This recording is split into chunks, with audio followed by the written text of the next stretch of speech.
होता है। यहाँ तो बताया जा रहा है कि उनके फ़ोन आने से, उनके दबाव आने से तुरंत मुकदमा लिख दिया जाता है। चलिए, उनके फ़ोन आने से अगर मुकदमा लिख दिया जाता है तो राष्ट्र जैसे प्रदेश में जौनपुर छत्री कुलभूषण कृपाशंकर जी यहाँ के एक सामान्य से परिवार में जौनपुर की जनता अभी तक सिर्फ दगी गई है इसलिए क्योंकि चाहे श्याम सिंह यादव पूर्व के रहे हों, चाहे इसके बाद चाहे जो सांसद बन जाए वो, कि अगर रत्ती भर शंका हुआ तो चाहे जो होगा बख्शा नहीं जाएगा। हमारे योगी आदित्यनाथ जी कहते हैं कि हम तुम्हारी जिस भाषा में तुम समझोगे उस भाषा में तुमको समझाएंगे और तुम्हारी कब्र खोद के तुमसे बयान लेंगे। फ्री पाना ही रोजगार है।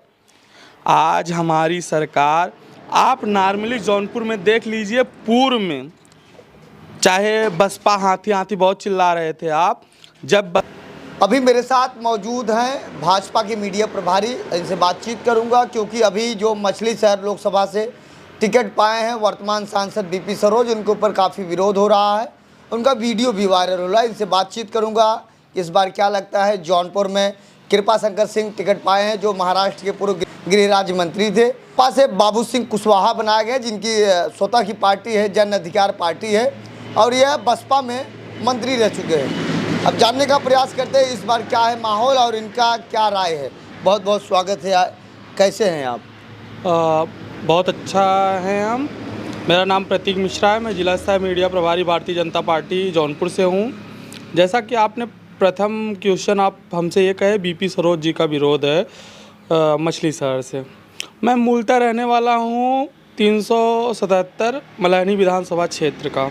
होता थाने पे एनसीआर प्रथम दृष्टया रिपोर्ट दर्ज होती है, उसके बाद सीओ स्तर के अधिकारी उसको जांच करते हैं, जो आता है वही वर्तमान में एसटी/एससी का मुख्य आरोपी होता है। जहाँ पे गुंडा माफियों का नाम और निशान ये गृह मंत्री रहे हैं, मतलब सब पे काबू था। यहाँ ये तो जौनपुर है, यहाँ छोटे भैया नेता लोग कितना उछड़े कोनो फर्क ना पड़े वाला हुए। उनके ऊपर घोटालेबाजी का भी आरोप लग रहा है। घोटालेबाजी का आरोप लग रहा है। उनको 2016 में क्लीन चिट दे दिया गया था, जिसके दरखास्त पे उनके ऊपर घोटाले का आरोप लगा था। मेरे पास ऑन रिकॉर्ड है, अगर आपको चाहिएगा तो हमसे ले लीजिएगा। लोकसभा चुनाव जौनपुर के सांसद बन के, बतौर सांसद वो लोकसभा में जाएंगे जौनपुर का नेतृत्व करने। जौनपुर की जनता अभी तक सिर्फ दगी गई है इसलिए क्योंकि चाहे श्याम सिंह यादव पूर्व के रहे हों, चाहे इसके बाद चाहे जो सांसद बन जाए, वो सिर्फ अपने परिवार, अपना विकास किए हैं, जनता का विनाश किए हैं। वर्तमान समय में भारतीय जनता पार्टी अपने कार्य के आधार पे, अपने प्रत्याशी के आधार पे चुनाव लड़ रही है। ईवीएम रोएगी, 1 से 1.5 लाख प्लस वोटों से जीतेंगे हमारे कृपाशंकर सिंह जी। किस नज़रिए से देखते हैं श्रीकला धनंजय को आप? हम किसी नज़रिए से नहीं देते, वो तो हमें दिखते ही नहीं है, कहीं नहीं दिख रहे हैं चुनाव में। किसी और का नाम लिए थे, कोई जनसत्ता पार्टी का या वो आए हैं। अगर उनकी पार्टी उनकी बूता थी तो अपने पार्टी से आके लड़े होते। कहाँ गठबंधन, 4 लोगों के सहारे तो जौनपुर तक पहुँचे हैं, बैसाखी लेकर नामांकन कर रहे हैं। वो जनता के बीच में क्या जाएंगे? पीडीए का मतलब परिवार डेवलपमेंट अथॉरिटी। जौनपुर की जनता से निवेदन है, कृपया ये आवें। तो अगर आप सामान्य वर्ग से ताल्लुकात रखते हैं तो एक क्वेश्चन कहिएगा, ये पीडीए का फुल फॉर्म बता दीजिए।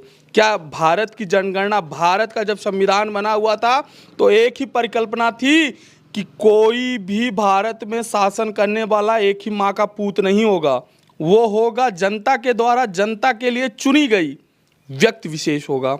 यहाँ पे तो अखिलेश यादव पुत्र मुलायम यादव के पिताजी क्या थे पता नहीं। अब उनकी बेटी भी लॉन्च हो गई है।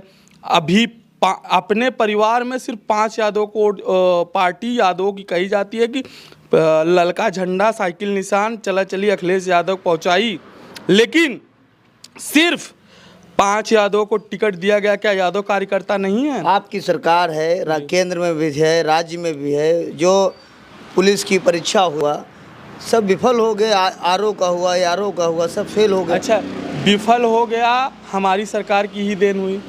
मैं मान रहा हूँ, परीक्षा हमारी सरकार ने आयोजन कराया था, सरकार को लगा 1% धांधली हुई, पूरी परीक्षा निरस्त करा दी गई। क्योंकि हम जीरो टॉलरेंस की नीति की बात करते हैं कि अगर रत्ती भर शंका हुआ तो चाहे जो होगा बख्शा नहीं जाएगा। हमारे योगी आदित्यनाथ जी कहते हैं कि हम तुम्हारी जिस भाषा में तुम समझोगे उस भाषा में तुमको समझाएंगे और तुम्हारी कब्र खोद के तुमसे बयान लेंगे। यहाँ तो ये भी चल रहा है कि इस बार जौनपुर में हाथी चलने वाली है। भैया जौनपुर में हमें क्यों बताई दे कई ठांसी केकर की यहाँ बनी बाटे, पेट भरी न पावत आटे। मोदी जी के हिसाब से 5 किलो का राशन जौन फ्री में मिलत आटे, हम सब लाइन लगाए के अंगूठा लगाए के राशन लेते ही हाथी के खियाए पाए। यार हाथी बहुत महंग पड़े, हाथी न ले पाओ।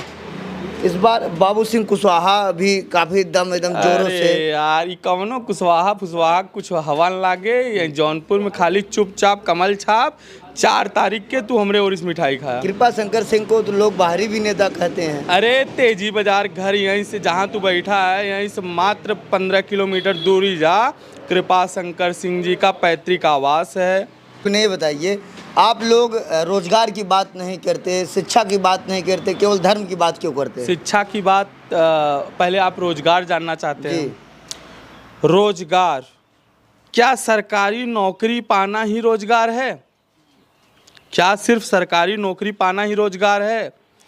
आज हमारी सरकार, आप नॉर्मली जौनपुर में देख लीजिए, पूर्व में चाहे बसपा हाथी हाथी बहुत चिल्ला रहे थे आप, जब बसपा की सरकार थी उन्होंने अंबेडकर पार्क बनवाया लखनऊ में, सिर्फ हाथी की प्रतिमा बनवाई, ना हाथी चल रही है, ना हिल रही है, ना डोल रही है। लेकिन हमारे प्रधानमंत्री मोदी जी ने योगी जी के नेतृत्व में जौनपुर से सटा हुआ पनामा, बनारस और जौनपुर का बॉर्डर है, वहाँ पे अमूल फैक्ट्री लगाए। अच्छा ये बताइए, अमूल फैक्ट्री लगाएं तो उसमें रोजगार करने हमारे ही आपके घर के लोग जाएंगे कि विदेश से आएंगे यहाँ पे रोजगार करने? जौनपुर में फ्लाईओवर की बड़ी समस्या रहती है, इतने सांसद रह के तब पर विकास नहीं हुआ जौनपुर। बहुत सही बात। जौनपुर में आपने जैसा कहा जाम की सबसे बड़ी मुद्दा है, लेकिन जौनपुर में जो छिपाया जा रहा है वो सबसे बड़ा मुद्दा है कि फ्लाईओवर बन क्यों नहीं पा रहा है। फ्लाईओवर जो ठेकेदार आता है वो अपनी कोटेशन देता है, लेकिन कुछ लोग यहाँ पे बैठे हुए हैं जो अपना कोटेशन ठेकेदार को थमाते हैं। किस आधार पे काम होना चाहिए, बस इसी वजह से फ्लाईओवर नहीं बन पा रहा है। कितनी सीट आ रही है आपकी? इस बार हम 415 सीट लेकर आ रहे हैं। बहुत बहुत धन्यवाद। मेरे साथ ये मौजूद थे भाजपा के मीडिया प्रभारी, इनका राय था। फिलहाल इनका राय देखने के बाद आपको क्या प्रतीत होता है, अपनी राय जरूर दें। जय हिंद।